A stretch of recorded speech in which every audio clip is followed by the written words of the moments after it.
تفصیلی جواب جو ہے آج کے درس میں آپ کے گوش گزار کر دیے جائیں۔ ایک سوال ان دنوں میں بہت زیادہ ہر صاحب علم سے پوچھا جا رہا ہوگا اور یقیناً مجھ سے بھی پوچھا جا رہا ہے۔ سوال یہ کیا جاتا ہے کہ قربانی کا گوشت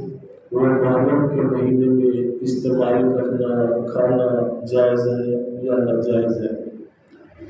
اس حوالے سے آپ کے ذہن میں رہے کہ قرآن و حدیث میں کسی جگہ یہ ہدایت موجود نہیں ہے کہ تم قربانی کا گوشت اتنے دن کھاؤ اور اتنے دن نہ کھاؤ۔ کچھ چیزیں ایسی ہوتی ہیں کہ جن کا تعلق زمانے حالات اور وقت کے ساتھ ہوتا ہے، اور وقت کی تبدیلی کے ساتھ ساتھ ان چیزوں میں بہت ساری تبدیلیاں رونما ہوتی ہیں۔ قربانی کے گوشت کے حوالے سے صحابہ کرام کے دور میں بھی یہ عمل رہا، اور آج سے 10 15 20 سال پہلے یا آج بھی دور دراز کے علاقوں میں اگر آپ دیکھیں گے تو وہاں پر قربانی کے گوشت کو سورج کی دھوپ میں خشک کیا جاتا ہے، دھاگوں میں پرو کے خشک کیا جاتا ہے، برتنوں میں رکھ کے چکر میں رکھ کے جو ہے خشک کیا جاتا ہے، اور وہ خشک گوشت جو ہے پھر بعد میں استعمال کیا جاتا ہے۔ تو اس لیے آج کے دور میں چونکہ بجلی کا دور ہے، فریجوں کا دور ہے، اگر کسی نے وہ گوشت قربانی کا فریج کے ذریعے یا خشک کرنے کے ذریعے اس نے سیل کیا ہوا ہے اور محرم کا مہینہ جو ہے وہ شروع ہو گیا ہے، تو اس گوشت کے استعمال کرنے میں کوئی شرعی ممانعت نہیں ہے، وہ استعمال کر سکتا ہے، یہ جائز ہے، اس کے لیے کوئی شریعت میں منع نہیں ہے، کیونکہ اس کا تعلق وقت کی تبدیلی کے ساتھ تبدیل ہوتا رہے گا اور ہو رہا ہے۔ بہت ساری چیزیں ایسی ہوتی ہیں کہ وہ اصل میں وقت سے ریلیٹڈ ہوتی ہیں، زمانے سے ریلیٹڈ ہوتی ہیں، اور ہم اس کو دین کا حصہ دھکے سے بنا کے پریشانی جو ہے وہ مول لے لیتے ہیں۔ ابھی کل کی بات ہے، ایک جگہ یہ سوال ہوا کہ کل خانی کے موقع پہ چندے تقسیم کیے جاتے ہیں، تو وہ کیوں کیے جاتے ہیں؟ تو وہ چندوں کی جو تقسیم کاری ہے اس کا تعلق بھی دین کے ساتھ نہیں ہے، یہ بات ذہن میں رہے۔ کسی جگہ پہ یہ نہیں ہے کہ کلوں پہ چندے بانٹو، کسی جگہ یہ نہیں ہے کہ فروٹ بانٹو، یہ چیز بانٹو، یہ نہ بانٹو، ایسی کوئی ہدایت نہیں ہے۔ اس کا تعلق بھی ایکچولی زمانے کے ساتھ ہے۔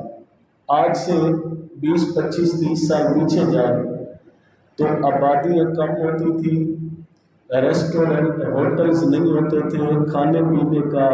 اس طرح وافر سسٹم نہیں ہوتا تھا جس طرح آج کل کہ چپے چپے پہ آپ کو جو ہے کوئی نہ کوئی چسکا پوائنٹ یا ذائقہ پوائنٹ جو ہے وہ نظر آئے گا، پہلے ایسا نہیں ہوتا تھا۔ تو اس وقت جب کوئی فوتگی ہوتی تھی تو لوگ دور دراز سے چل کر جنازے میں شریک ہوتے، کلخانی میں شریک ہوتے، واپسی پہ جاتے ہوئے چونکہ کھانے پینے کا آج کی طرح وافر نظام موجود نہیں تھا، تو اس وقت کے لوگوں نے یہ اپنے طور پر فیصلہ کیا کہ یار لوگ دور دور سے چل کے آتے ہیں، راستے میں کھانے پینے کا انتظام نہیں ہوتا، تو کیوں نہ ہو کو ان کو جاتے ہوئے جو ہے وہ چنے دے دیا کرے کہ چنے سے جو ہے بھوک ختم ہوتی ہے، یہ راستے میں جاتے چنے کھا لیں گے تو گھر تک جو ہے ان کو بھوک نہیں لگے گی، اور اس طرح جو ہے وہ انسانی وجود جو ہے بھوک کا شکار نہیں ہوگا، تو یہ جا کے گھر جو ہے آرام سے پھر کھانا کھا لیں گے۔ اب اگر آج کے دور کو دیکھیں تو اس دور میں اگر کوئی کلخانی کے چنے نہیں بھی بانٹتا تو کوئی حرج نہیں ہے، لیکن آج کے دور کے حساب سے وہ کوئی ریڈی میڈ چیز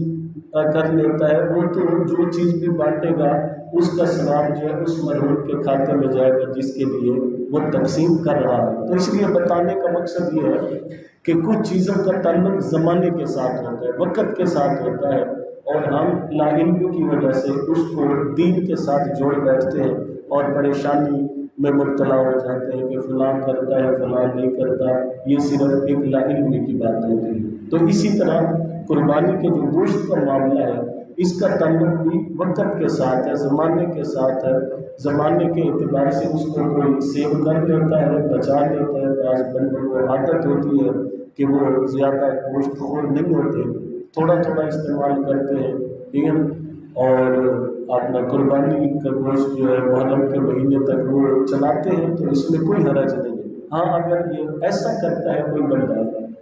کہ قربانی کرنے کے بعد وہ سارا سیو ہی اس نیت سے کرتا ہے کہ میں نے یہ 2 مہینے کھانا ہے، تو یہ اس کی غلط نیت ہوگی۔ اگر حقداروں کو، مستحق لوگوں کو اس نے تقسیم کر دیا، دے دیا، اور پھر بچا ہوا اپنے لیے فریز کر لیتا ہے، تو اس میں کوئی حرج نہیں۔ ایک بات۔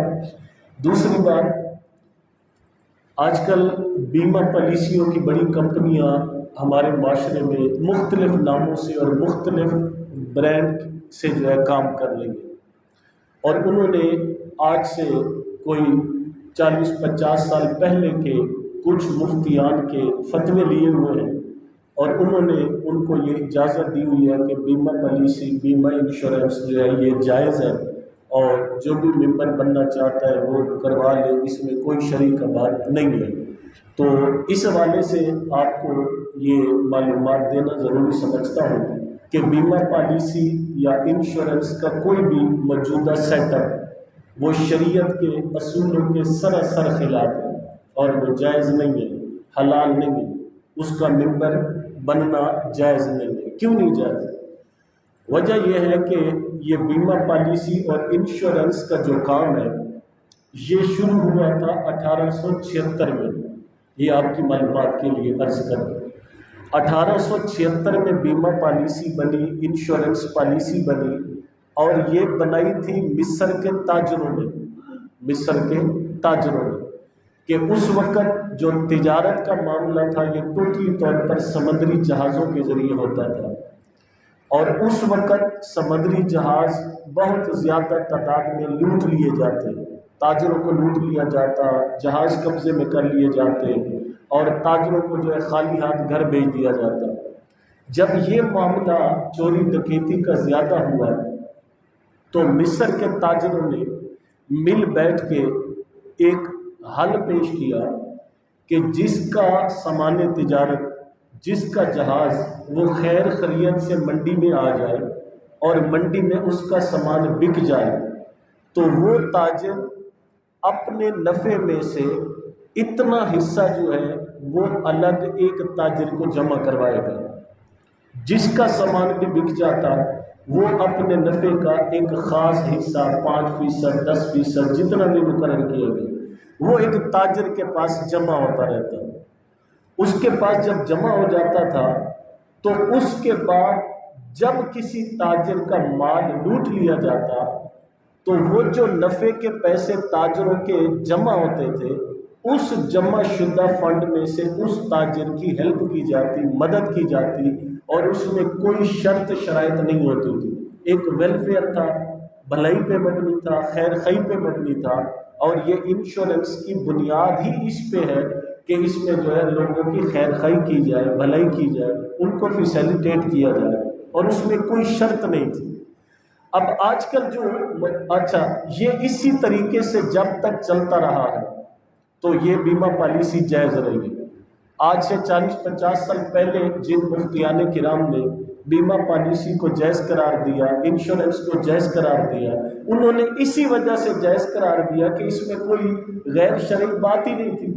لوگ آپس میں فنڈ اکٹھا کرتے اور جو اس کا حقدار بنتا تھا اس کی ہیلپ کر دیتے۔ یہ کہیں بھی ہو سکتا ہے، کوئی بھی کر سکتا ہے، ٹھیک ہے۔ اب آج کل کی جو بیمہ پالیسی ہے اس میں پہلی بات تو یہ ہے کہ یہ خیر خواہی کی بنیاد پہ نہیں ہے۔ آپ کبھی نہیں سننے دیکھیں گے کہ کسی ریڑھی والے کی بیمہ پالیسی ہو رہی ہے، کہیں نہیں دیکھیں گے کہ جناب کسی مزدور کی بیمہ پالیسی ہو رہی ہے، کہیں پہ نہیں دیکھیں گے کہ جناب کسی چھاپڑی فروش کو جو ہے وہ انشورنس پالیسی کا حصہ بنایا جا رہا ہے، ٹھیک ہے۔ ان کو بنایا جاتا ہے جو پہلے سے ہی آلریڈی مطلب رجے ہوئے،